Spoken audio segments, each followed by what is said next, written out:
and everything becomes a job, even for you, it's work. And I always say, people give you that bullshit line about love what you do and you'll never work a day in your, no, work is work, even if you love what you do. Right. Yeah. Like Jokic, like when he won the NBA. That man, I understood that. Yeah. I think everyone should understand that. Where the guy's like, he's like, you just won a championship. He's like, great. You know what? But I just want to go home. I want to go see my horses. I want to clock out. Yeah, so that's what I love when people give you that shit. They find something you love and you'll never work a day in your life. And I'm like, no. I found something I love, and because of that, I have to work. Yes, exactly. Because other people also love this. Yeah. And they're working harder than me. I have to work now. Yeah. So, no, I never wanted to be in radio. I never thought I'd do radio. I never wanted to do comedy. What made you apply?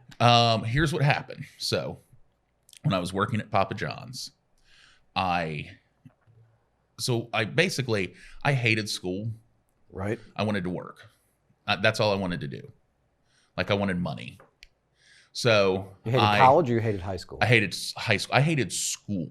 Right. Like my mom said when I was like told I had to go somewhere, like when I was 5, like to go to kindergarten, I did not understand why. Because I'm like, I have GI Joes. Right. I have lunch here. What do I need to go somewhere for? Right. So I have a worse lunch. So I've always worked. So I started working at 15 at Quiznos Subs, if you remember them. Yes. Then that's my first job. Then I went to Papa John's Pizza when I was 16, and I was there. I basically made pizzas on Friday nights. I even worked for Coke for a little while, Coca-Cola bottling. Okay. On weekends when I was 17, and there's no way this would fly today. I was grandfathered in at 17. And I was given a van to drive, an old beat up van that said Diet Coke on the side. Right. And every Saturday and Sunday morning of my senior year of high school, I got up at 5 a.m, drove to the Coke bottling plant, got in this van and drove to 3 counties over to stock shelves. So the Coke drivers would leave stuff in the back on the pallets. And my job was to go on Saturday and Sunday morning to fill them up, like at an old Walmart. Remember the Walmarts before they had grocery stores? Yes. Lowe's Foods, and I did that my whole senior year of high school, but it paid so well because all I cared about was money. Yeah. Now, and I actually told Chris Kelly this, looking back on it, because Kelly was talking about his son getting a job, and your son's about the same age. Is he working? Yeah, well, yeah. First, I would pay him to not work. Basically, I would pay him to because I knew he's gonna pitch in college. Yeah. And my thing was, you're gonna take time away from what you need to do to get ready. Yeah. To get better, to blah blah blah. So I would pay him for the work he put in extra besides his practices and stuff like that. And then it was like it just wasn't enough. So he then started. Now he works at Panera. Okay. And he likes it. Yeah. Okay. Good. Well, here's what I told Kelly. I said, I worked Kelly worked since he was 13 years old. He was getting paid under the table at 13 to bust tables at a fish place. Right. And I said, here's the thing. I said, here's my thing about working now. I worked. I'm glad I worked. I hated school, but I worked and I worked. I said, the only thing is, I think if you have the means to not have your teenager work while they're in high school, don't let them. Because from 18 on, everything else is shit. That's how I felt to him. I'm like, dude, I tell him now. Like yesterday, he was going to bed and he's like, I just don't want to get up because he gets up at 6 o'clock to go to work in the morning. Yeah. And I'm just like, dude, he was going before school and working. And, But now he uses that to go work out. But I'm the same way. I'm like, you're going to be working for the rest of your life, man. If I could do one thing, I'd go back and I'd have my senior year with my buddies. Not the school part. I don't give a shit. Right. But the hanging out, the going to the part, some of that because. And that's what I think, because Kelly wanted me to help his son get a job at Marco's. And, and I was like, but the rest is just shit. Life from 18 on is just shit. You can't explain it to them because they don't want to hear it because they don't believe it. It's like, whatever, okay, old man. Yes. But looking back, I'm like, no, like it's just at 18. Even if you go to college, I did community college, I didn't, but you go to college, you have fun there. It's still more than those teenage years. So that's why I'm like, if you have the means to not let your kid work, just, give them some weekend money, pay for it if you can, because the rest of everything is just shit. Yeah. So, no, but then I'm on board with that. Yeah, I just I used to pay him to read, but he, you know, Owen over his life has like paid for. He bought his own Wii. He bought his own PlayStation. He bought his own computer. And he would earn money by reading books or doing like stuff like that. Yeah, like my I would parents give, did I would that, give yeah. him money if he read. You know. I remember being 16 and working at some like dairy freeze place, and I was just like, oh, I'm gonna be doing this a lot more in a couple years. I think I'm done. Yeah. And then just like had the rest of high school. Yeah, see, yeah. I didn't Had think no that. money, but I mean, still. I just loved. I worked at a place called the Mad Italian, where it was like a Italian little Italian restaurant, but it was mostly like making cheesesteaks and veggie sandwiches and stuff. And that's what I did. And I was like, I would just work as much as I could because those paychecks seemed. At that age, they just seemed like something. We were making $3.65 an hour. Yeah, well, and that's what this Coke job paid. I got $20 a store, so that was like for a 17-year-old. Yeah, I was making a couple $100 a weekend. Oh my, but then it was like I had this money, but I just didn't have time to spend it. I didn't have time to spend it. I didn't enjoy it. So, but after, so I stayed. So I was working at Coke for a little while. I stayed at Papa John's. Then. I started college and 9/11 happened. And I was like, man, that's when I was like, life is weird. Right. And life is short. So I'm going to take a year off from college and deliver pizzas. So that's what I did. I just took a year off and I just delivered pizzas. I lived with my parents. Pizzas too, man. You have one of the funniest jokes that we still talk about ever said on our show is you were delivering pizzas and you said that the guy opened the door and he had a hat on that said Harvard. No, I had a hat. You had a hat on that said Harvard, and he said, "Did you go to Harvard?" And he said, "Yes, that's why I'm here delivering these pizzas." Here's your pizza. That's we still joke about that. That's one of the best. That's one of the best jokes I've ever heard. Thanks, man. My joke. My thing was I opened with that joke. Yeah. Almost every set. And especially at the beginning, because it would always work. And I'd be wearing a hat and be like, this hat doesn't mean anything. And so I had that sort of, my philosophy is always your second best joke starts your show, and then from there you put it together. Yeah. I thought you said open with your closer. Yeah, that was Quake's advice, and he's sort of right, but it's I'm a big believer in stand-up wise, like going up and getting a joke fast. Like it's always like it's all about the delivery. Yeah, if my intro is like you've seen him, he writes for the Miss Pat show on BET Plus. Like you guys thought I was going to be a black guy, so the first words are a joke. Yeah, I had a great day. I hope you guys don't ruin it. But like that Yale joke. Yeah, it's get a joke, get them laugh, and then I somehow my whole being relaxes a little bit, and then I can start talking. Yeah, you know? And so it's always about trying to find that. Boom, something immediately. Yeah, that makes a lot of sense. Yeah, how is working for the Miss Pat show? It's cool. Good. It's been a both. It's been. I was gonna say I figure it's a different world with Hollywood and writing and stuff like that. Yeah, it is, and it's what I've been used to not working for Tom. Yeah, exactly. And being the know-it-all that knows jokes. Yeah. And then it's writing shows is different than writing jokes. Does it hurt sometimes if you write what you think is a great joke or something and they're like, nope? Yes. Yeah, I figured it would. Yeah. One of my biggest things that happened on that show, like negative, like I was really kind of didn't know my place sort of the first year. Yeah, because I can see that. Yeah.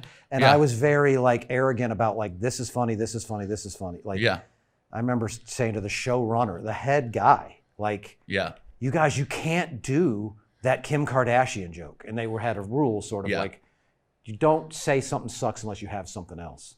And he was getting sick of my shit. Yeah. And I was like, they cannot do that joke. It's awful. And he's like, you got something better? And I was like, saying nothing is better. Ooh. That's a terrible joke. Oh, wow. And, you can't do that. You know what I mean? So, it's funny even to still kind of feel like you get put in your place even as you get older too. Yes. But I'm also right a lot. You know what I mean? Yeah, of course. Yeah. Because I know jokes. You know. You do. Yeah. There was another scene where a joke was in the script, and it literally had come from my act because it fit there. Yeah. Right. And the character delivering it was saying just 2 words wrong, so it wasn't working. And we go in to do the rewrites or whatever, and they're like, we need to fix that joke. It doesn't work. I go, that joke, it's good. She's just not telling it right.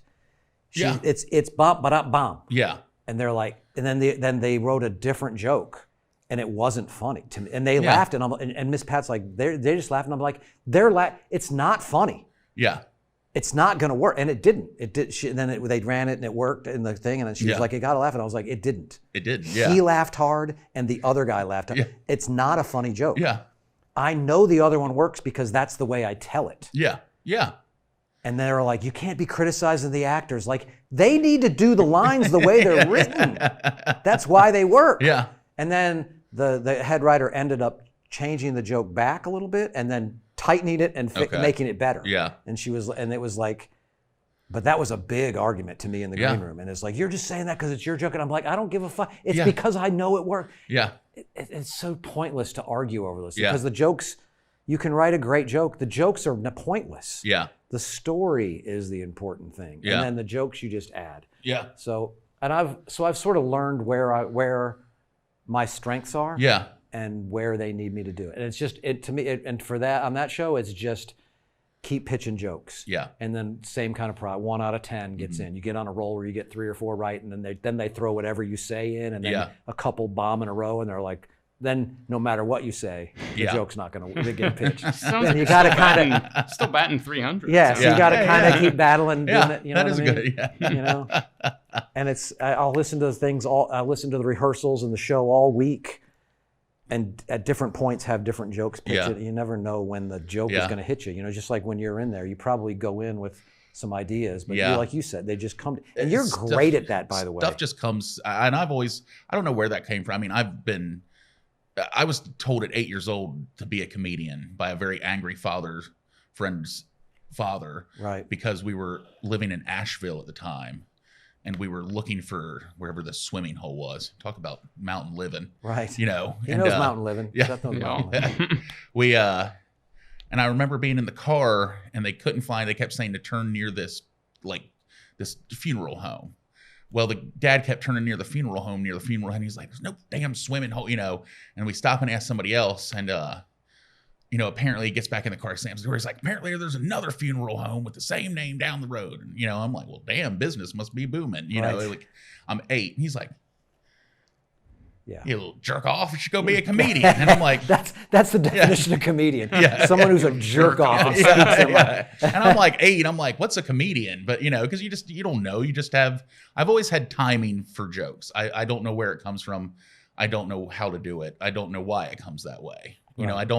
It's not, which I think to me, being funny is saying the truth out loud of the situation. Yes. And I always say to me, and this is going to sound probably a little messed up, if people tell me they're funny, I don't think they are. Like if people come to me and say, I'm a real funny person, it's like when somebody tells you they're honest. Yes. And you know what I can tell you too, like working, because one of the things I do there is screen phone calls. If somebody calls and tells me I have a great story, you're going to love it. I know it's not going to be a great story. What's your percentage? What did you say? That I get that? I mean, I can tell you I'm close to 90% on being told that and it not being a great story. The stories that are great and the people that go on the air, I do pride myself on being good at screening phone calls. I try to get, funny stuff on. And Kelly gets mad at me sometimes because he'll see the phone's ringing and me just hanging up. But I know what's going to work and I know it's not. But, some people just call up, they say, yeah, I had a little story. And I'm like, and then it ends up being something that's awesome. But, and I've always thought that anytime somebody who will tell me I'm a real funny person, I'm like, you're not going to be. Right. It's like somebody telling you I'm going to really take care of you. And you're waiting on them. Like I'm a big tipper. Yeah. Yeah. And it's like, I say to people, I say, look, I know I'm funny. I don't know why I'm funny. I don't think of myself as funny. Right. It wasn't like I said, it wasn't, that's where, sorry, keep jumping around, but that's what's fun about this. This show's ADD, dude. Yeah. No, so that's what I was working at Papa John's delivering pizzas. Then money came calling, which was management at Papa John's. So I took a managerial position. I became the youngest corporate manager in Papa John's history at the time I was 20. Oh, very sorry for you. Yeah. And so I made too much money at Papa John's. Really? Because this is back when Papa John's was giving massive bonuses out. So I took over a store. Because Papa John's is like They exploded the way Marcos has exploded. Yes, and of course Papa John. I've met him, by the way. I did too. Oh, He was nice. in Wichita or somewhere. Where did you? I met him because he would come around stores and tour, and you should have known something wasn't right there. Yeah. The way he would pull up, he would fly in on his private jet, and he would pull up in 3. It would look like the president's coming. He'd come in 3 SUVs with all his execs and everybody, and they get out, and he'd come in, and you always heard these rumors that he fired somebody everywhere he went. Never, he just came in. Somebody was always, of course, taking pictures for the Papa John's newsletter. And if an order came in, he'd be like, "Oh, let me handle that for you." He had to do it himself. But my favorite thing was we used to have little pizza cards for free pizzas. And as he was leaving, he was going around to each employee and signing it and handing it to him and saying, "Have a pizza on me tonight." And I'm like we're not eating your food all day long. Yeah, exactly. Yeah. Hey, Chief, thanks. But it was gold. He signed with a gold Sharpie. You should have known something about that guy. And I was like, okay. Didn't he split off from Pizza Hut or something like when he started? I don't know. I think he's like sold his car because he got his car back. Like him and his dad started somewhere. And I mean, I remember Papa John's came from they were Pizza Hut executives. Well, that's why he fell. Nobody out Pizza. Or maybe it was Domino's and they left. It was some version where they were part of. I don't remember. He and his dad started it. I know. Of course, he's now gone. No, but I stayed at Papa John's, and when I was at Papa John's, one of my assistant managers was a guy named Jared, who is now on KZL on our sister station. Okay. So Jared and I kind of had the same sense of humor and got along well. Like just kind of our offbeat style of humor. We were in our early 20s, thinking things were funny and dumb. Well, he ended up leaving to go do real estate. And I was still working. He went to work for those Portrait Homes where remember that? It wasn't even real estate. The condos were built, you go to the office and you're basically selling condos left and right. Well, they blew up and were being built everywhere. And so we went there, and about a year and a half or so went by. And I had moved around several stores at this point. I did well. I made a ton of money at one store. Well, the problem is that you got to make more money the next year, and that's tough. I was also getting myself in deep debt because when I was at the first store, I would get these massive bonuses. Right. Massive bonuses at 20, 21 years old. I'd get $2,000 or $3,000 a month. Wow. Nice. Well, I was doing dumb shit. I was flying to Vegas? Went to Vegas. Blew money. I put a DVD player in my truck that came out and popped up. Nice. Yeah. Like I watched Ray in my truck in the parking lot one night. Like, what am I like? I mean, the dumb stuff you do in your 20s that you're like, yes, such a specific movie. Yeah. And it's like I was just dying to watch something in it. I had just spent $3,000 to put this thing in. So I'm like watching Ray in the Papa John's parking lot in my truck. How Jamie Foxx intended. For it exactly. It's like, so, but I was spending more. And then I started getting credit cards. Well, then the money and the bonuses stopped. Well, then I started living off the credit cards. And I just ended up getting myself in some bad debt. And to the point where I was trying to keep my apartment, but I just didn't pay rent. And I actually got evicted. The sheriff came to the door and knocked, and I was like, oh, crap. I like looking through my peephole. And I'm like, you know what he was there for? Oh, I knew. Yeah, I mean, I knew I hadn't paid rent. It wasn't like I was like, oh, gee. And then there's a thing I was going to do. Copy of Ray. I don't know. Yeah. I heard you were watching Ray in your truck. I'm like, oh, no. Yeah. So I don't say anything.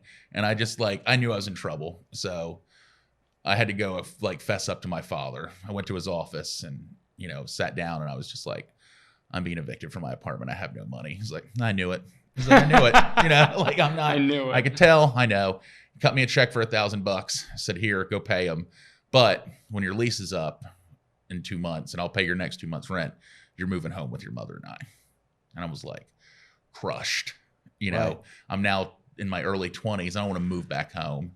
But it ended up being the best thing because my dad died a few years later. So, it gave me a minute to go, because I always joke. It's probably an And so now so many families are moving in together thanks to things. Again, like you're talking about the job thing. Yeah. Like for Owen, I'm like, dude, don't go get an apartment. Yeah. You have a free place to stay until we, until we reasonably are done with you. Yeah. You know? Well, and I laugh because I think secretly my dad, I'm not even secretly, I know he was thrilled I was moving back home.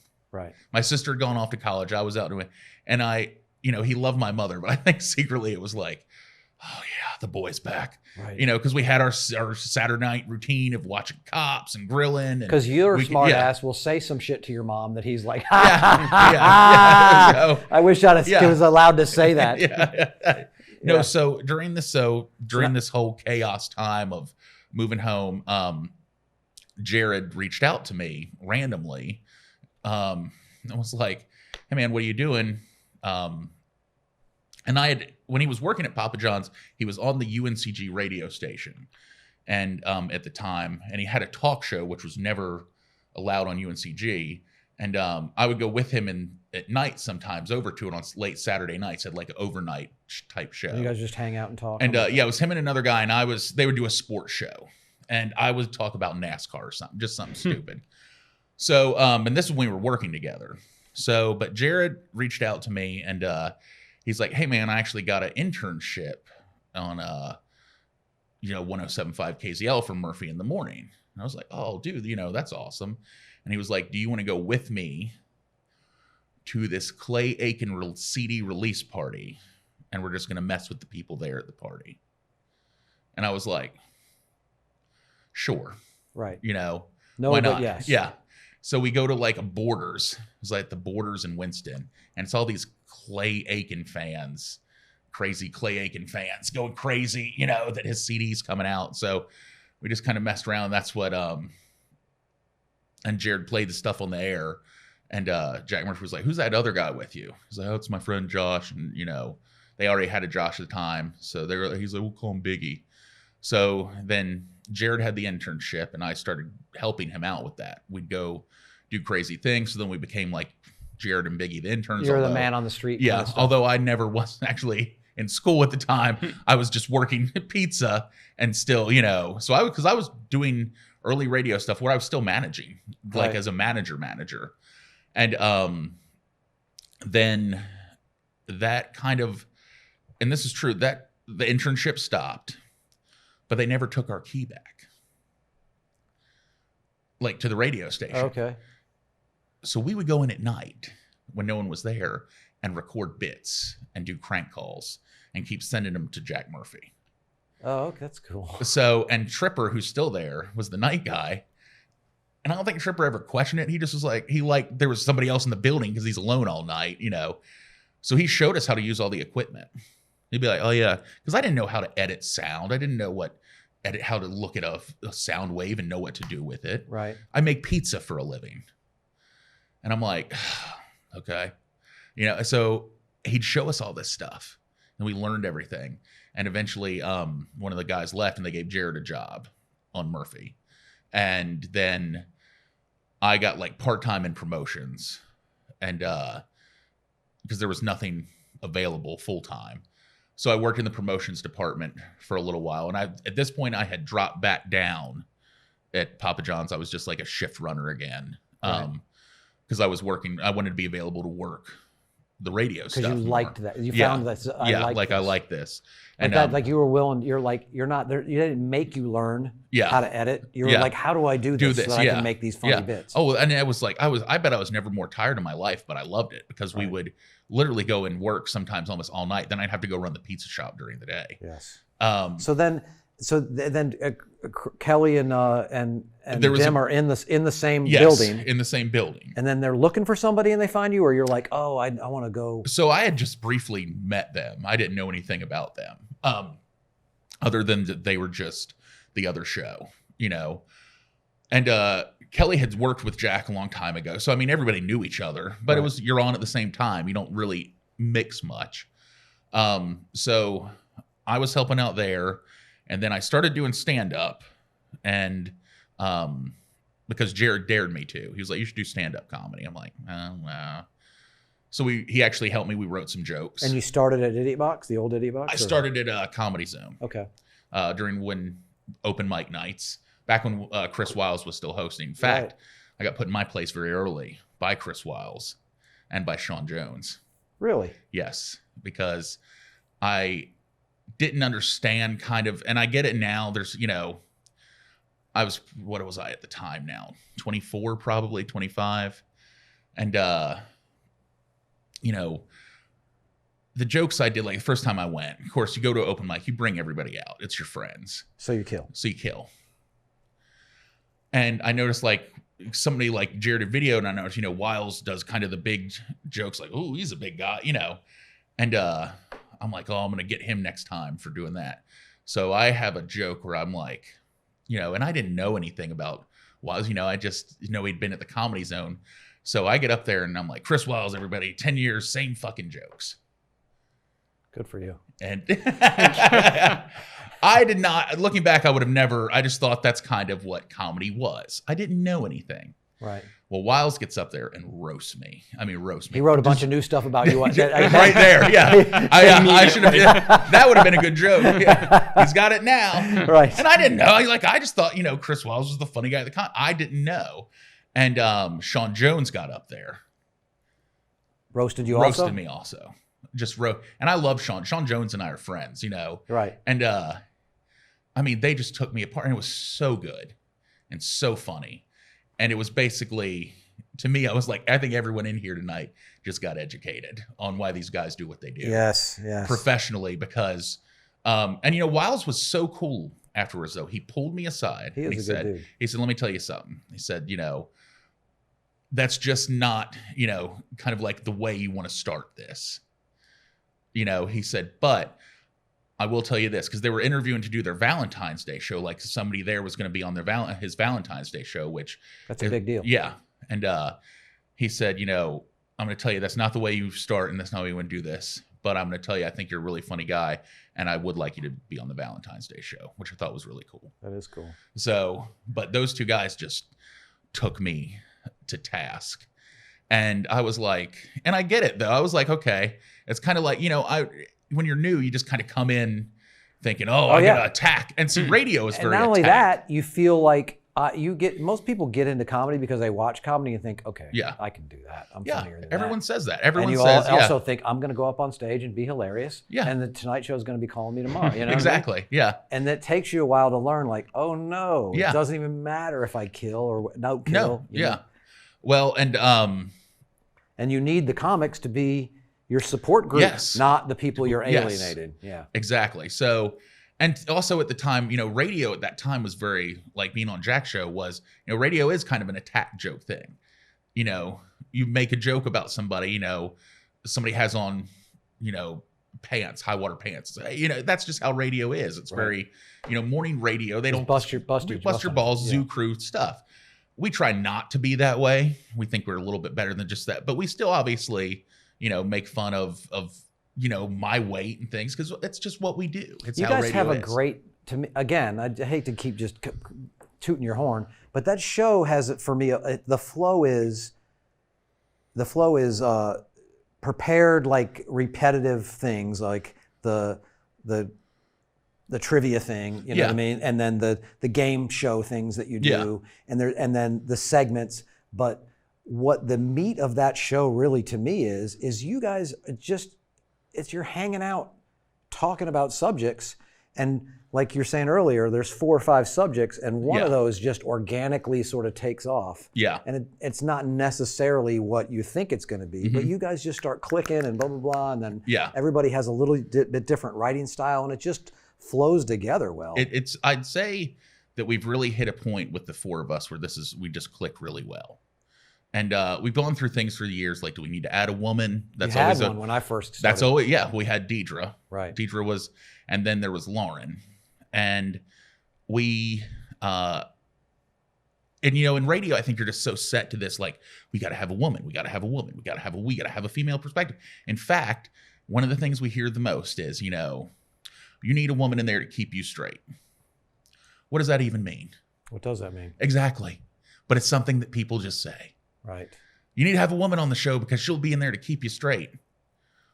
what does that mean? What do we, we're not in here wiling out with our dicks out going, boys time. Right. You guys we're not talking, when we have a broad subjects, we don't just, it's not a male dominated, we don't just talk sports. Yeah, you can't call women that anymore. Right. Yeah. Just gonna say, that sounds like something Kelly would call women. Yeah. But it's not a male, we're not a male, and it's like, but people always say that. And I always am like, what does that even mean? Well, you need to get a girl in there to keep y'all straight. No, it's great when we talk about things that we don't know. Yeah. Because then women call in. Yeah, that's your perspective. And they call, yes. And they are the callers and they are the perspective. Or Kelly's wife will, text in or say, that's how you do it. Yes. So we just finally said it's just going to be the four of us. Right. Just four guys, and that's how it's been now for 7-8 years. Has there been any move to change it to the four guys named Chris? No. That wouldn't fit on a glass very well. Well, what? So so going back to the thing, is it Kelly's show and then, or Kelly and Dim's show? I think it's Kelly and Dim's show. Kelly is more the showrunner, I'd say. Right. Like he plans it, he runs the board. If they're running the board, you're kind of the showrunner in my mind. So Dim's got the easy job. So Dim, he gets to be funny and hang out, and and he does his Dim reports. He prepares. He gets there early. He gets there earlier than any of us, and he's very prepared too. They're very prepared. It's funny. It's like it's hard to be. We prepare to be natural, basically, because people will think, "What do y'all do? Just roll in and sit down and talk?" But they don't know there's 2 hours of prep that went into that. Seinfeld has a line about stand-up. Confidence comes from knowing your lines. Yeah. Like you guys go in there prepared, so it allows you to improvise within that. Exactly. Right. And so you go. So you're at the station. What's the impetus to you being on that show? So basically, there was a guy named Goat Boy who was there. Right. That sounds like old morning zoo. Yes. Yeah. Exactly. Isn't that a Jim Brewer? Oh, it is a Jim Brewer bit. Yeah. Well, what happened was I was starting to do stand-up, and I started actually traveling around a little bit doing it. Like I'd go do some competitions. Like I went to a competition in Myrtle Beach. Right. At I don't remember the place, but if you won, you got Comedy Cabana. Yes. Comedy Cabana. The deal was if you won, you got to host for a week. Well, I went, and apparently I didn't know because I'm fairly new at stand-up. Comedy Cabana, being there is a big deal. Like if you get to be there and that kind of, I don't know. So it's not, but that's kind of, you'll enjoy it. I don't know. At the time people are telling me this and I'm like, great. So I'm there doing the competition. Well, in rocks Chris Rock's little brother. Yeah, Jordan Rock. Yes. That's where I saw him there. Not Jordan. Is it Jordan? It's not, yeah, because it's the youngest. Yes. He was funny and arrogant as shit. Yes. So it was assumed, I guess, that Jordan Rock was going to win. By Jordan Rock. Yes. And I won.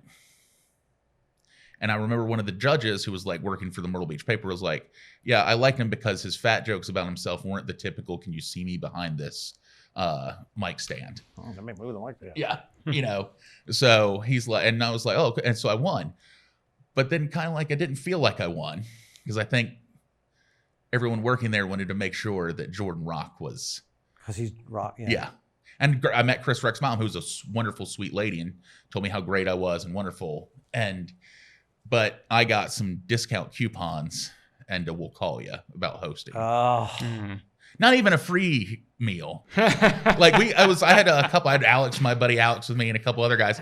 We literally took the discount coupons and went to the place and sat there and ate there. Yeah. And but I was. At least the Papa John's guys signed you a thing in yeah, gold. Exactly. Yeah. And I kind of felt a little just oh, okay. And but I guess there was a couple other guys there, some guy who had been on CMT and stuff. So I was like, oh, cool. So I drove, instead of staying the night, I was like, I'm just gonna drive back home. And I went in, I was gonna go tell the Murphy crew I'd won. And before I head home, so I'm stopping there, I'm telling, and I guess as I'm talking, saying I won a stand-up competition, I hear Kelly and Dem be like, who, what? What'd you do? And I'm like, oh, I won stand-up, I did this, and they're like, oh, okay. And then Goat Boy, I guess, decided to move back to where he's from in Maryland. Right. And they came to me and offered me the job and said, do you want to be our producer? And, phone answer. I was like, sure. And at this point, Kelly had heard some of my stuff with Jared, and he's like, I do think you guys are funny. Plus, I think for him being in radio and being a hustler since he was 13 or whatever, yeah. like the fact that you were in there on your own time, learning the system and blah, blah, blah, that says something. You know we wanted it. We did. It's probably the last thing I ever wanted. So you want somebody like that working with you because you're like, he's going to go above and beyond, and it's not going to be like pulling teeth to get him to do every single thing. Well, and that's so I've been now with them, believe it or not, 15 years. Wow. So that was 2008. So how long did it take you before you realized, oh, I'm a real asset to this show? I don't know if I ever feel that way still, because I think the difference is, look, I always say this, because especially in the last year when I've been sick and stuff, I can teach anyone to do my job, the actual job part, right? The setting the show up in the morning, the getting the audio, the, answering of the phones. What my tangibles is what I bring on the air. That's how it always is. Right. So that's where you have to kind of sell yourself and do that. And now I think we have such a good mix, though, that I knew pretty quick I was going to be okay there.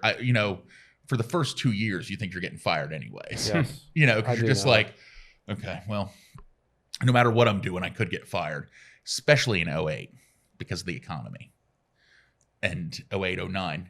And they started cutting jobs at the station because, everyone was crumbling. I remember days we just, like, commercials just honestly weren't almost there. It was that bad. Oh, okay. And I'm like, I'm going to get fired. You know what saved me? I made too little money. Like, firing me wouldn't have saved them anything. Yes. Because I took a massive pay cut to get in radio. And I'll never forget, the GM at the time said, because it was like, he handed me a sheet and I looked at it. I was like, I'm going to be living at home forever. And he said, he goes, this is what we can offer you. And if you don't take it, there's 1,000 people behind you that would. He exaggerated, I think. Yeah, at the time. Yeah.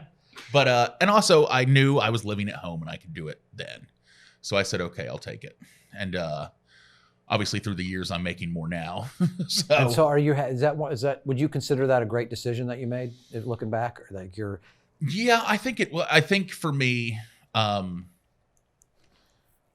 for where I am now, yes, I'm very glad I made that decision. I enjoy what I do. I'm 40, so I just feel like I'm tired. But, and everything becomes a job. Even for you, it's work. And I always say, people give you that bullshit line about love what you do and you'll never work a day in your, no, work is work, even if you love what you do. Right. Yeah. Like Jokic, like when he won the NBA. That man, I understood that. Yeah. I think everyone should understand that. Where the guy's like, he's like, you just won a championship. He's like, great. You know what? But I just want to go home. I want to go see my horses. I want to clock out. Yeah, so that's what I love when people give you that shit.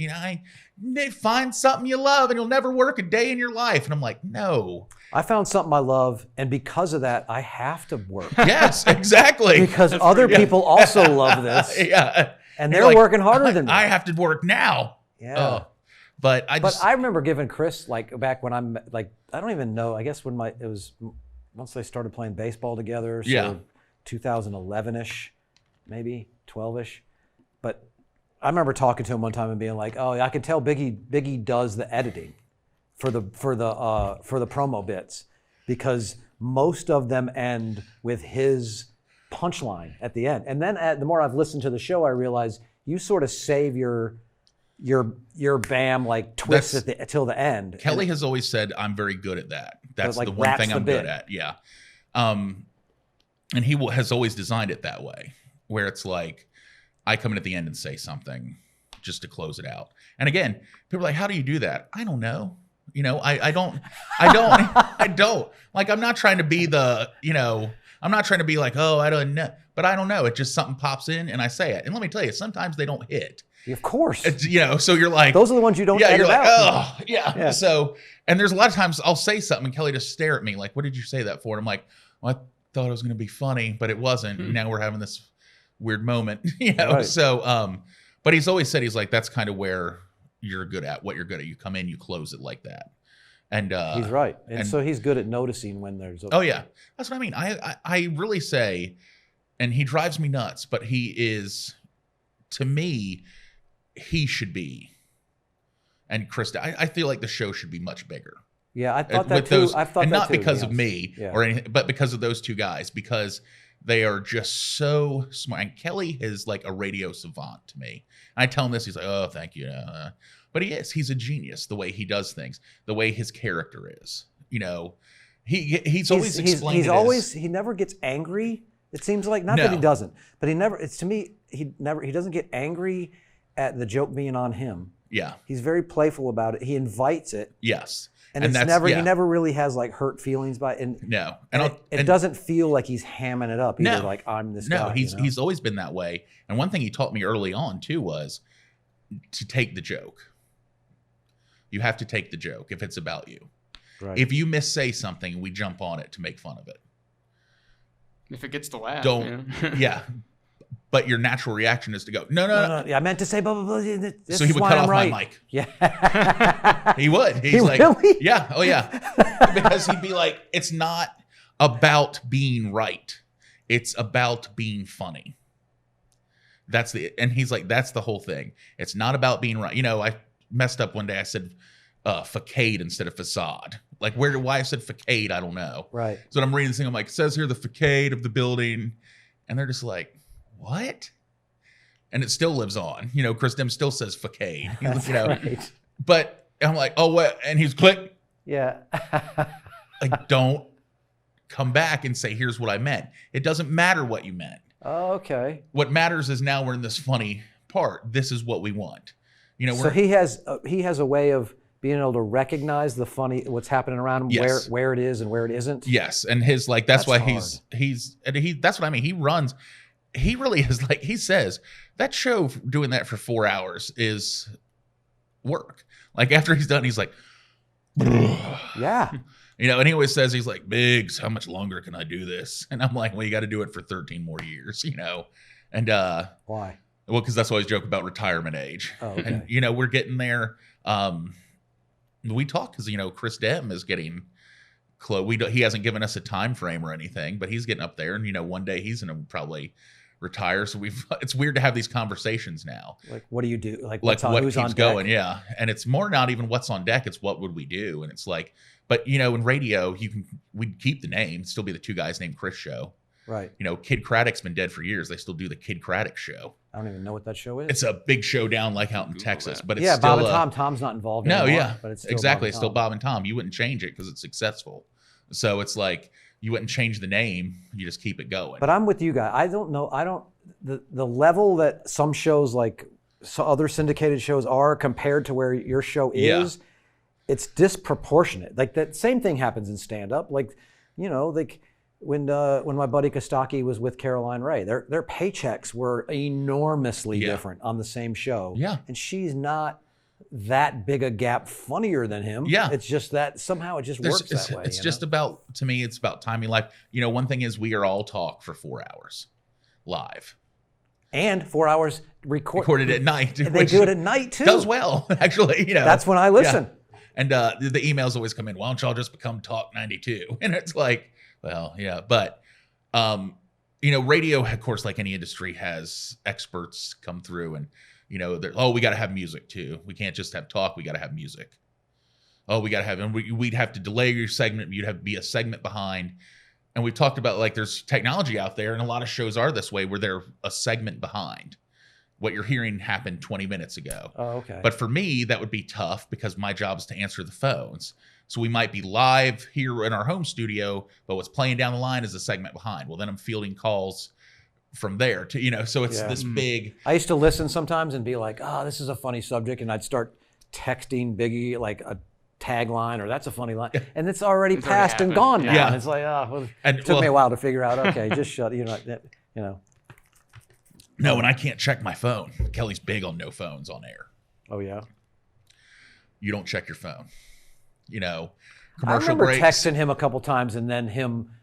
Commercial breaks, yeah. And it's funny. I'll catch myself sometimes just kind of looking, and it's like, you know, I'm like, motherfucker misses nothing. Yeah, he does it. Yeah. I'm like, oh, and he always gets mad if I leave like a winner on the line too long or something. Like we'll go to commercial break, the contest will be over, and I'll be looking at something or checking something. And he's like, winner. And I'm like, okay, hold on. He's just, and that's what, but he just, I feel like that show should be bigger. And I think isn't it building now? It's building. Yeah. And I mean, and it's still good. I mean, our numbers are good. Everything's great. We're consistent, especially, Greensboro where we are, we've been number one for a long time and continue to be. And things are good, but I just feel like that when I go other places and listen to shows, it's just crap to me, I don't disagree with that at all. And I'm like, how is this a thing? But there's so much, and it all sounds boxed and prepared. But see, now that's what, it's all, yeah. A lot of these big corporations, we are very lucky. I'm very lucky to work for a small company. Of course, it's Dick Broadcasting. We have other stations around, but we're still a small company. Small Dick. I knew that was coming. Yeah. As soon as you turned around to look at me, I was just like, he's bringing it. I'm 16. I hear Dick. I got to do jokes. No, but so that's one thing we are lucky, and that's what I think, I don't know what a big company would do with our show, because it'd be a whole different thing, because they'd want to put music in it. Right. So these guys come in, and when those execs come in and start talking to you guys about the show, is it obvious that Kelly knows more than them about it, and he can talk them into what Kelly he goes wants, to every meeting? I just let him, I avoid every meeting as much as I can and say, just let me know when I. So you have no desire to learn how to deal with executives. Well, we don't really. I mean, that kind of stuff is handled by not even really Kelly as much as just the company. If somebody comes in, and then we do have of what they call a syndication agent. So he comes in, or he's the one that'll reach out. Like he'll reach out to us. He'll say, hey, somebody from blankety blank West Virginia wants to put you guys on. Okay. Let us know. Now the way like a syndication That's where I grew agent, up, blankety blank. Right. Yeah. Now does blankety blank coming on lead to an automatic increase in everybody's slice? No. That's one thing, that your pay is we still are with Dick Broadcasting. So that's the part that it gets tricky, because you're now trying to figure out, nobody's slice is more. It should be. Yeah, I know. Well, I mean, I don't, Yeah. Do you guys ever be like, we got to be like friends? We got to all negotiate together, like the Friends cast? No, it's never been that way. It's never been that. And I just it's funny, because that's what I learned, like on my first time going to ask for a raise. Like I was like, I didn't know who to go. I thought I went to Kelly. He's like, nope, we don't get involved in each other's money. I was like, okay. Wouldn't it be better if you did? I don't know. I don't think so. I kind of like having my own, controlling my own destiny. So now do you have a little bit of that too? Like when you have to be out sick and the BB Shays of the world step in and start doing your thing? Or are you like, oh man, all he's doing is showing that somebody can else step in? Or do you be like, okay, I don't want to say, because I don't know him or watch up. There's obviously going to be a drop off in connection with them and jokes the way that they're used to doing. That's where what I say is that, I mean, like BB Shay has done me over the last year and a half tons of solids by filling in when I've been out.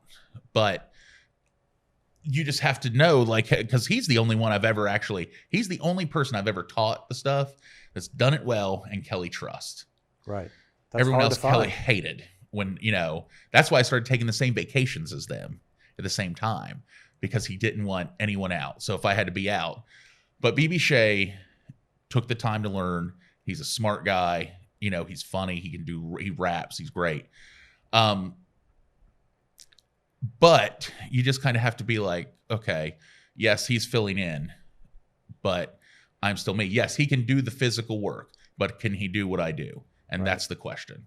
And I still feel confident. You think people can be replaced, but they. Yeah, and one guy's missing. Even does Dave still come in halfway through the show? Dave comes in about an hour into the show. Yeah. Right, and then it changes a little bit. But even him, you're like, okay, well, he comes in, he can be there or not. But then if he's gone, it's that personality is missed, and it's not easy to just replace somebody in there. It's very like when Chris Dim has been out. It's very odd when one person is out. And you have BB Shea fill in because BB Shea now just fills in. It's a given. Right. And he's been great, but you just have to kind of be like, almost put it out of your mind. Like, okay, I still have to know that this show is still, with me. This is what this show needs. Right. Now they could come in at any time. I mean, that's radio, anytime, and be like, see ya. And you're like, now you would hope, that wouldn't happen, but radio is a cutthroat business like that. What do you think the chances are that any of the other, the other guys would be like, no, we need him on the show. I think that would happen. I do. I think we'd all do that for each other and be like, no. Let me step in here and, ask and hope. Are you still that guy that just shows up every day because it's like you said, it's still a job, but it's still like you wake up and be like, I want to talk about this today or this today. Or you must go in a lot of days like, I got nothing. Oh, yeah. I feel that way most days. My girlfriend has given me a little bit of stuff, but something always comes, I find. There's something comes along the way through the show or the day, even when, the part of it is they make fun of me because, during the pandemic, they still make fun of me. I was like getting things delivered years ago before it became a thing. You're ahead of your time. Yeah. So that's what So, for them, it's like, I'll say, I was in Target. And they're like, you were in Target? What are you doing in Target? So we're so just in tune with that. But do I wake up each day going, I'm ready for the day? No. But do I wake up each day and have to go shovel shit? No. So I'm very happy and thankful for that. There's a lot worse jobs that I could have to be doing. So I love that part of things. And then you have you have to go to Marco's now. Well, I'm working from home now for Marco's, so and I can't. They've been great for me. You're the opposite of delivering. Yeah, they work. They were great. They really saved me at a time when I needed it.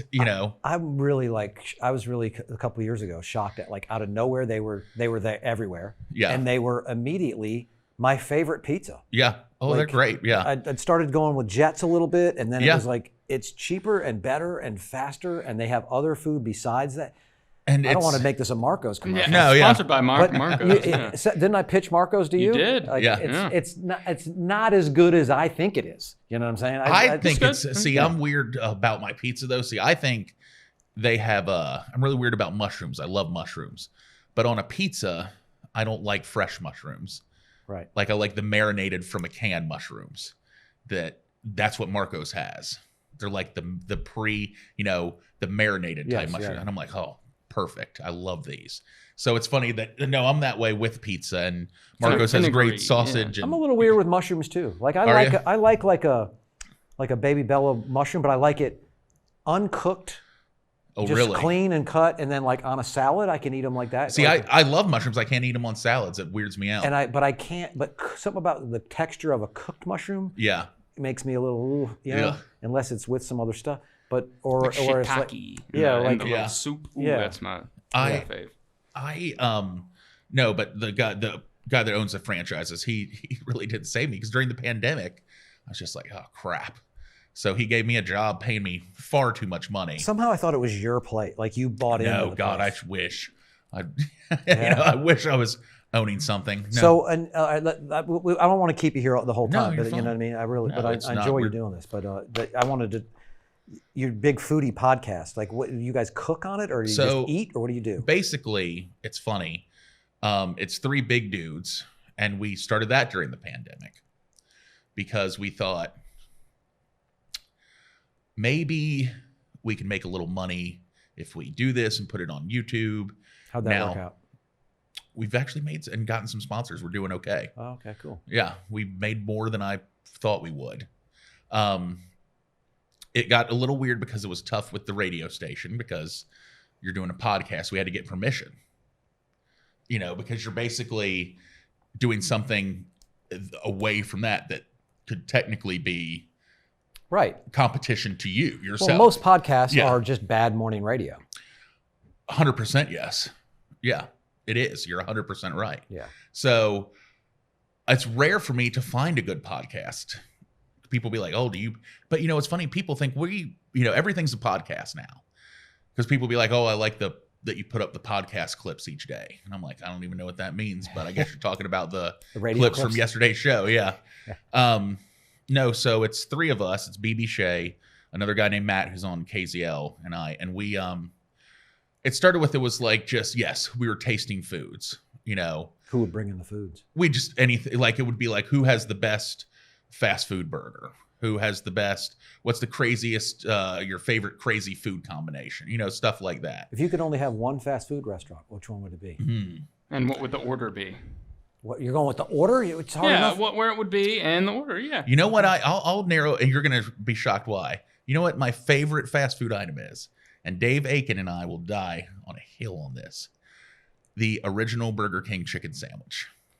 That's, wow. The elongated one with the pressed patty, the hot mayonnaise and hot lettuce. It is the best sandwich. Hey, and I used to eat those. Oh yeah, and they're still there. They're expensive now.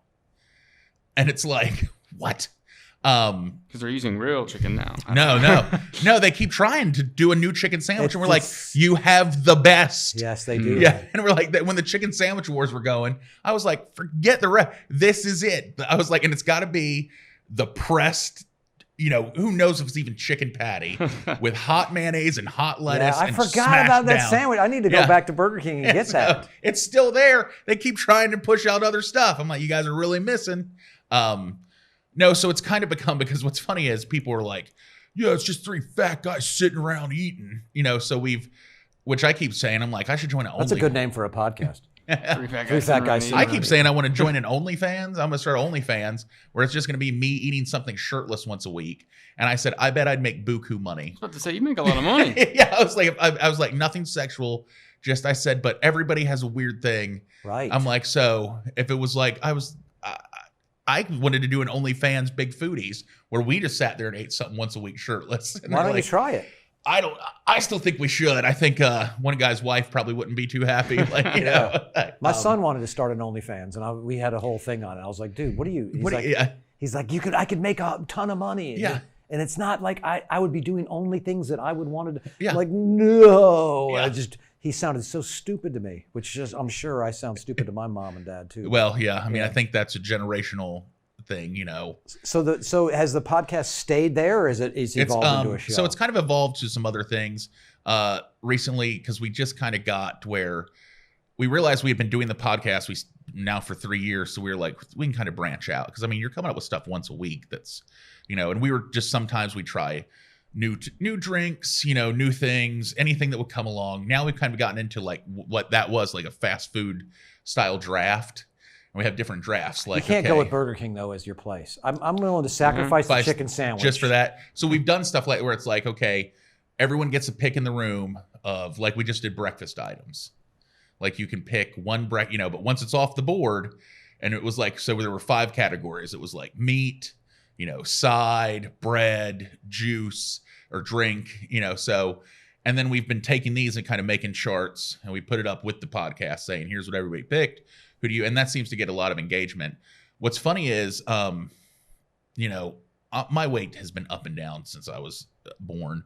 I used to do a bunch of commercials for. Well, I did. I lost a bunch of weight. I've gained weight. I've lost weight. I've gained. I mean, I've literally done so much up and down. Next year, I'm hoping to do the weight loss surgery. That's finally in the works to happen.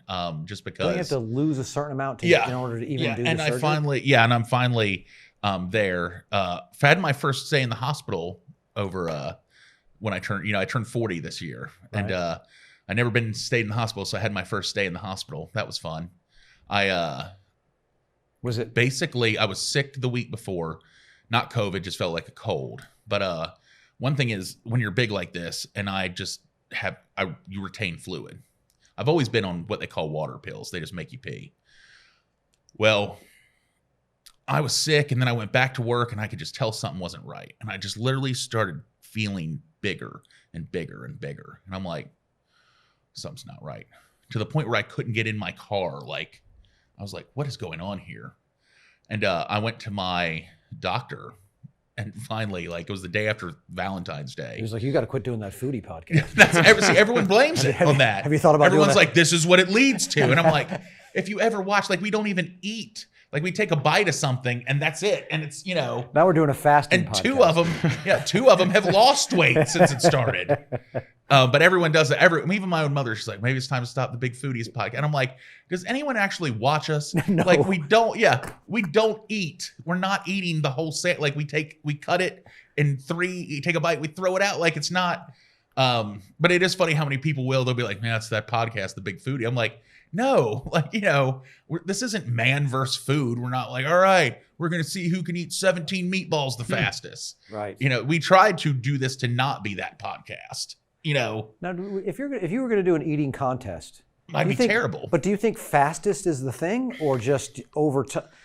I don't know. Like, I swim. I'm starting to swim now. Is it long distance or sprinting? Is what you're asking? Yeah. Is it long distance thing or yes? Yeah. I don't know. I feel like it'd probably be fastest still. People want to see people eat fast. Yeah, Joey Chestnut. That's a show. Yeah, it's not impressive. You wouldn't want to watch. It's cool.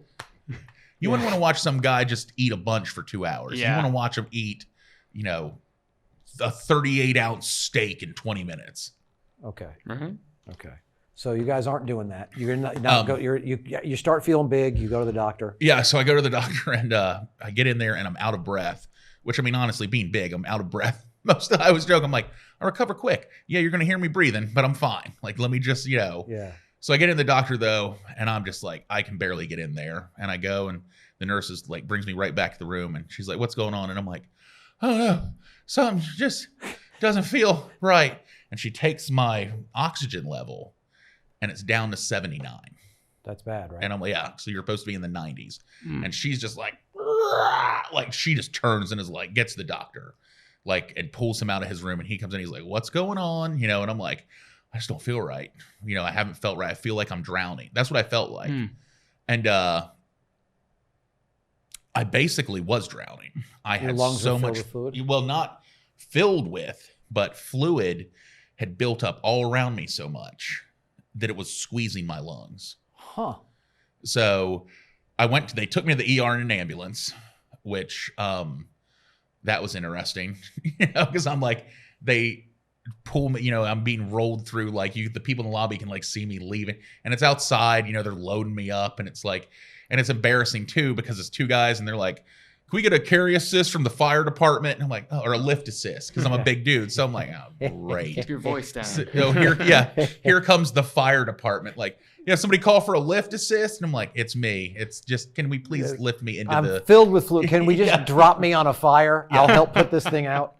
So they get me to the hospital and took me in the ER, and I was just like, we'll see what's going on. And it's funny because I'm going in there, I'm like, what if I die? Like, you have that moment where you're like, what if I die? Oh, that'd be weird. Like, it wasn't like I was scared. I was just like, what if this is it? Like, what if this is it? Because you don't know. What was your answer? I wasn't really that upset about it. Like, I wasn't, not that I want to die. That sounds terrible. But I know what you mean. Like, you're just kind of, you have to decide to be at peace with it. Right? Yeah. And it's kind of like, I was like, and I've always said this about me. I know how I've lived my life. Like, I don't pretend that I actually did some genetic testing, and they actually have isolated like genes now, like morbid obesity genes, right, where if you have these certain genes, could be.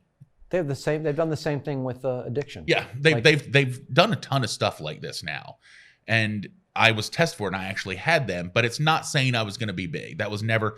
It's like more for people, I think, with younger kids. Maybe you can say, if you're aware of this, you can watch it. So like there's almost no chance that I have that in me. You know what I mean? Like, yeah, I'm one of those people that had, until the last 10 years or 15 years, like, had to try to put on weight. Yeah. My son has the same thing. He wants to put on weight. Like, yeah. He could just get bigger. And there's same with you? Yeah. See, there's just some people that, and I guarantee you, it's like people picture me eating like a ton. And my friends all say when we would go out to eat, they'd be like, unless you're like hiding it, like leaving here and going to get another meal, you're eating the same thing as us. I'm like, it's just, but what started to happen was it just started getting bigger, and I've lost and gained a lot now. Well, now at 40, my body's just kind of getting beat up and tired too. Yeah. And my stomach actually is starting to sag more. I mean, this is like, I've never had that, but that your muscles in your stomach, believe it or not, I was reading about, they start over time from gain and lose and gain and lose. And they literally just start to kind of weaken. So that's why you see people start getting like big droopy bellies. Oh, okay. And I'm like, so, you know, it's not like I'm not aware, but no. So I'm in the hospital. I'm like, what if I, you know, like, and I was okay. But I'm like, you know, I had a But you also know your body from years of exactly. eating weight, losing weight, gaining weight, doing whatever the thing is that you're doing. And you're like, this isn't normal. That's how that was the first time in my life I was like, this is not, I know I'm big, but I ain't like this. Right. And so it ended up being that they came in, they first were worried it was a blood clot of some kind. Luckily it wasn't. And the pulmonologist comes in, I'm in the ER, like laying there. And he comes in, he's like, look, man, you're full of fluid. He's like, you are just chock full of fluid. Your fluid's not circulating. And so what we're going to do is wring you out like a sponge. And I'm like, okay. What? Yeah. We got a couple doctors in here and they all jumped on. Yeah. Everywhere. We're going to cut a little open here. It's going to squirt. No. They gave me like diuretics to make you pee.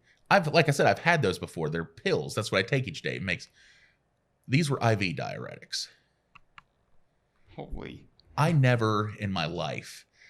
She came in, like they put the IV in. She goes, all right, we're going to do your first round. I'm like, okay. It hit 15 minutes later. And what they do is they put, I was like, I can't have a catheter. Like, you're going to have to knock me out if you put a catheter on me. They're like, no worries. It's an external catheter. So it's basically. What does that mean? Like a, like a like suction tube over the top? It's a little condom they put on you. Right. And it has a suction tube to the thing behind you. So basically, I just laid in bed and peed. And I couldn't control it. When it hit, it would just leave my body. I ended up peeing. When did it start not being fun? I'd be like, oh. I'll tell you, we were joking about this actually yesterday at work. I said, you know, I find myself longing for the hospital. I said, I know that sounds terrible. I don't want to get up and walk over to there. Well, because I was like, how long am I going to pee? A couple rounds? You're going to let me go? They're like, no, you're going to be here for a few days peeing. Really? Yeah. But I would fill up the little drum thing behind me. And every nurse that came and started a new nurse, I'd be like, look, I'm going to tell you something. Apparently, I'm setting records here. And they did. Like, they're supposed to track it. I forget how many. It ended up being most valuable peer. How long until like it was like, you know how like if you're not hydrated, it's colored, and if you are, it's just the water. It was just horrific. Like the first thing that came out of me was amber colored. Wow. I mean, it was just, and I'm like, well, that doesn't look. And I mean, I'd have to warn the nurses though, because it would come every 15 minutes. And it would be the most like you just pee. So I would pee into the tube. The thing would start to fill up. I'd have to hit the nurse. It overflowed once. And I told them, I was like, I tried to warn y'all. And they're like, we know. Sorry. It's like if you're on the road and you can't stop and you're peeing into a bottle. The Gatorade bottle. They're like, oh, no, it's good to you. You can't cut it off. And I'm like telling like every new nurse that would come in, I'm like, you're not going to believe me, but I'm going to fill this thing up. And you're going to have to empty it. And that's what finally they'd come back and go, oh my God, it's filled again already? I would pee for 2 hours basically every 15 minutes and just pee. And I was there for 5 days. I can't remember the exact. I lost about 35 to 40 pounds in fluid. Wow. In 5 days. Whoa. Yeah.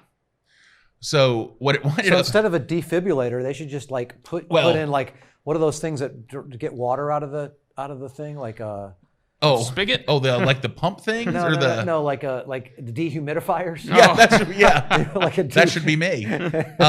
So what it was though was we basically the doctor finally came in because I was like, well, how did this happen? You know, was this a reaction? And they think it was a reaction from being sick. Of course, I was messing around. I'm like, you know what did it? The vaccines. Yeah. But I don't know. And I mean, my mom's like, you're joking, but I don't know. And I'm like, yeah, I don't know. That is odd. The further we get away from this, the more I'm like, on vaccines, I am a little like, why did I just jump on board? On our video. Yeah. Okay. Well, I'm like, I do get a little worried still, you know, because I'm like, was this from Something like, because I'd never had anything like this. Why wouldn't your body naturally pee it out anyway, as opposed to needing a pill to start peeing it out? What's the difference? Because when you're my size, there's just so much to move around. Oh. It doesn't just go through the same, like go through your kidneys and then. Well, that's where. So what it ended up being was, which I keep telling every time I said, I'm like, it's not as bad as it sounds. They finally came in. They told me, here's the deal. They're like, so you are in what's called diastolic heart failure.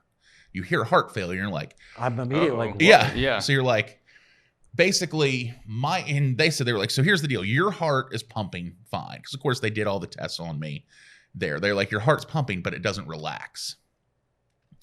So. Can you just tell it to relax like you could if you were arguing with your girlfriend? Well, and that would help. Would you just relax? Yes. That always helps. Yeah. Would you calm down? No, so basically my heart doesn't relax even when I'm sleeping. So that's why I'm like, I've been on a CPAP machine. I've had one. I love it. So I'm getting a new CPAP machine. They put me on different medicine to make sure that the new fluid pills I'm on make me pee all the time. And I'm limited to a certain amount of ounces of fluid a day. Huh. So that's kind of, and low salt diet, which I'm dating a woman who loves salt. So that's been. Who doesn't? It is the super spice. Yeah. And you know what? Built like roads for it. Yes. Until you have this, you don't really, it's in everything. Yes. Yeah. And if it doesn't have salt, it has sugar. And there's no in between, because I'm like, oh, well, I can, this drink doesn't have any sodium, but it has 28 grams of sugar. I can't, in my house, I can't even grab like some Simply orange juice. It's like, this is natural and organic. And my wife's like, be careful. It has a lot of sugar in it. And I'm just like, God. Well, so now I'm like low salt, low sugar. So I just, that's the low salt diet's been hard just because salt is in everything. I've never even heard of doing low salt. Well, just doing carbs and no sugar. Yeah. You've never heard of almost low impossible. salt? Yeah.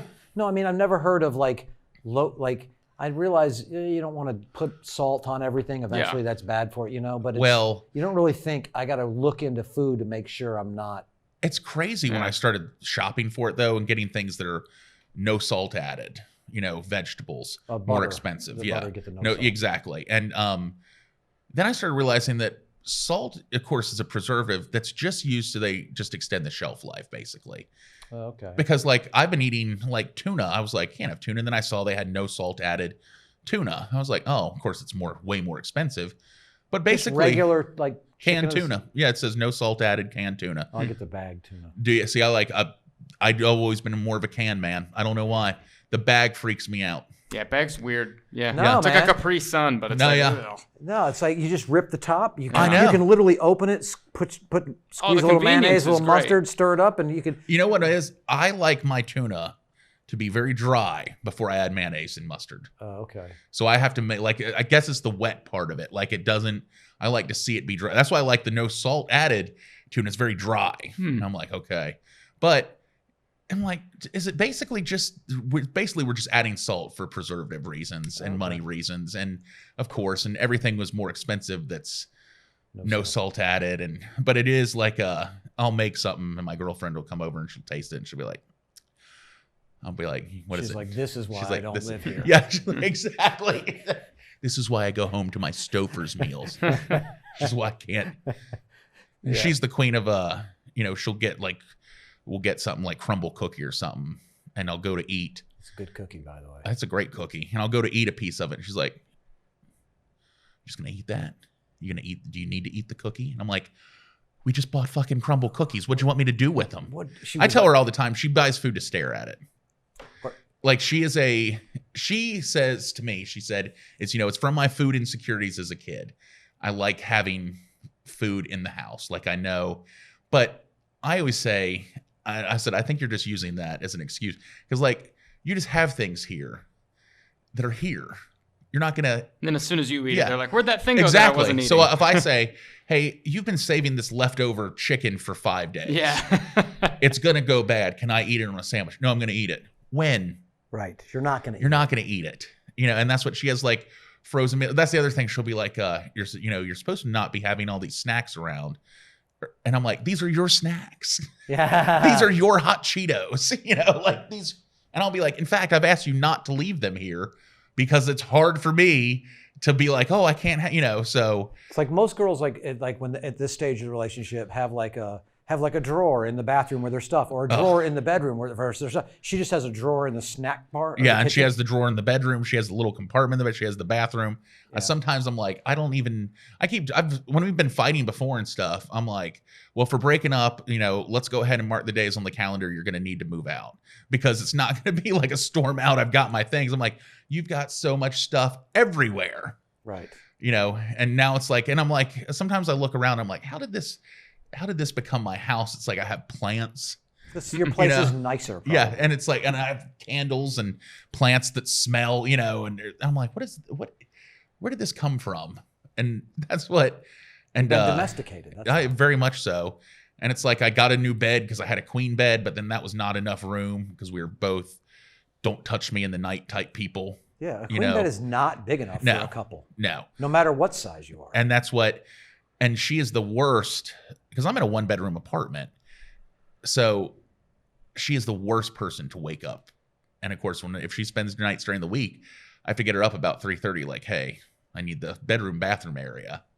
Do you want to go sleep on the couch where it's going to be dark and quiet? But she is not a good wake. You like to wake her up. It's like waking up a demon. Yeah, that's how I am. Is it? Yes. See, I've always I find that like I don't want to get up, but I know I do. So I start to get up, if I wake up and I'm like, and I will like, she'll be like, be nice to me when you first. So I'll be like, hey baby, the alarm. She'll be like, I fucking hear it. And I'm like, I'm trying to be nice. Like, and it's like, so then I just would stop trying to be, so I'll just kind of like touch her arm, rub her arm. She'll be like, what the fuck are you doing? Why are you fucking touching me?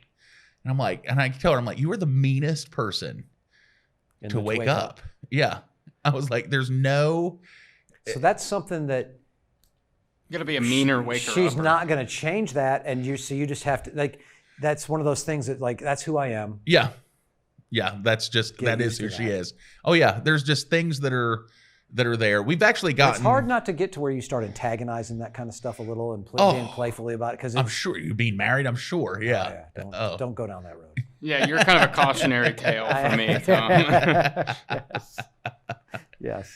Oh, Let's say some good things about her. Give me 3 things that you're extremely grateful about having her. She has a great heart. She really does. Better than yours, obviously. Clearly. And for her to stick through. So, I had a family member get cancer late last year. She had a family member get cancer late last year. Like we kind of went through that together, and she's just a very strong person too. She kicks into like a gear when like a crisis mode gear basically. Right. And of course she stuck with me when I've been sick in the hospital. We were dating, and we're not even dating at that point. I would have been dating 5 months. Pissing for 2 hours level of dating. Really. Although this is I love this story because this is so. She kept coming to the hospital constantly, and I'm like, you got to go home. And my mom's like, are you kidding me? How many chances am I going to get to see a guy piss for an hour? Oh, yeah. Straight? Go. And that's why I have a tube hanging out of me constantly. You know how, like, have you ever been, do you smoke weed ever? Or have you ever smoked weed? I tried it a few times when I was a kid in my teens, and it never did anything for me. Yeah, there's sometimes if you smoke pot, like, then I don't know if you hold the pee longer or something, but it just seems to...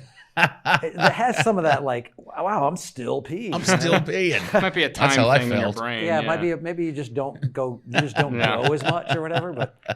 But she kept coming. My mom is in Florida now, but she had because I have twin nieces. Once they were born, she retired, moved down there, helping my sister and brother-in-law, and they so she was in Charlotte at the time, so she came up, but she could only stay a few days. Well, my girlfriend's name is Michelle. So Michelle just keeps. Excuse me, sorry. I was like, hit the. Hit the cough button. I didn't know what that was. I would have got it. So. Sorry. I did the worst job ever of pantomiming. I got to sneeze. Oh, it's the worst when when we're on the air and somebody has to do it. You just have to do the best you can to. You have the cough button. Oh, I have the button. I can turn my room off and sneeze. Nice. Yeah. No, so. Michelle just kept coming back, and we started fighting in the hospital because she was so tired. And I'm like, stop coming here. Like, go back to the apartment. Don't come here for, 24 hours. Go do something for yourself because you keep leaving. You're coming here before work. You're working all day. Then you're coming here after work. And then you're running home, taking care of my dog. So she just is frazzled. And I remember at this point, I'm sitting like I could get out of bed. And I was sitting like on the little window area and still hose still attached, of course. Yes. And I'm sitting there and I'm like, please go home. And she's like, why are you so insistent on me going home? And I'm like, what? She's like, why are you so insistent on me going home? Are you having bitches come over? And I'm like, what? She's like, are there other women that are going to come here? and I'm like, and she is dead serious. Yeah. This is not a joke. Her eyes are just wild and crazy. How much game does she think you have? Well, that's what I said. I said, do you think I'm having women come over? And I was like, I am naked under a gown. I have a hose attached to my penis where I'm just peeing. Yeah. We heard the trickling down the hall and wanted to come check it out. I bet you could get some views on that OnlyFans page. I'm like, I haven't had a shower. Like, I haven't had a proper shower in 3 days because the old hospitals don't make big showers. I remember I looked at it. I was like, no, that's not, I'm like, I haven't had a shower in 3 days. And you think I want you to leave because women are coming over?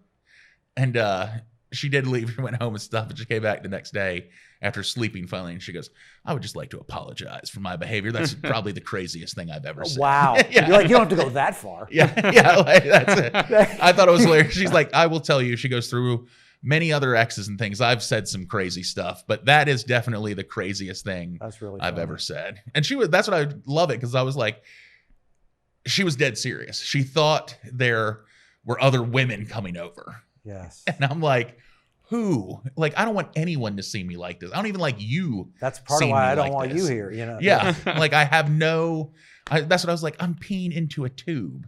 I got a crazy catheter story, and then I'll wrap it up. I do. That's just a funny sentence. I couldn't do it. I don't think I could. I don't think it creeps me out. Like, I don't know if you ever, like, sometimes when I'm watching like a surgery, or someone's telling me about, like, my mom will talk about her neck surgery or something and how they fuse when I'm hearing that stuff, it's like my nerve endings just tingle, and it's all centered in like the groin stomach area, and everybody doesn't get that. So it's like certain areas I will. Yeah. So like, even thinking like they're going to put a catheter, I get that too. Yeah. So my cousin is in the hospital in Atlanta for something. He's a heavy party and blah blah blah, and he had some blood in his urine, blah blah blah. So they got him in there with the catheter in, right? And he's in there for a few days. And my little sister at the time, she goes in to visit him, and he falls asleep or whatever with the drug as she's right before, and then she gets up to leave, and she trips over the catheter. Oh no. And fucking yanks it out. Oh my God. I bet you could hear him scream from the Tom and Jerry scream. Yes. Oh my God.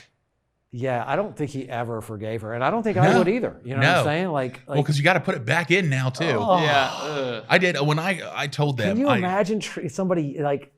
I could not. Not only could I not imagine, I could not, like, I told them, I said, because I thought that was the only way this was going to happen. And they were like, no. They're like, we have other ways. Don't worry. We're not going to do that unless we have to. Okay. The catheters are for people, I guess, who like don't want to pee or can't pee, or, and I was more than willing to pee. I just had to have. That. So is it all that water that's in you it ends up going back through your kidneys and out?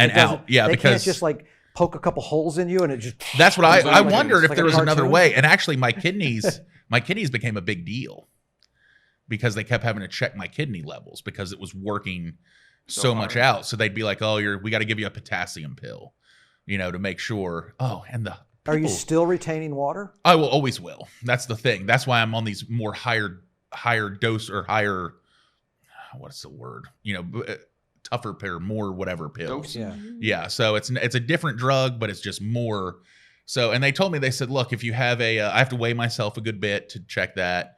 And they said, if you have a day, like, if you weigh yourself one day and then 3 days later you go weigh yourself again and you're up 5 pounds, but you haven't done anything, take an extra pill.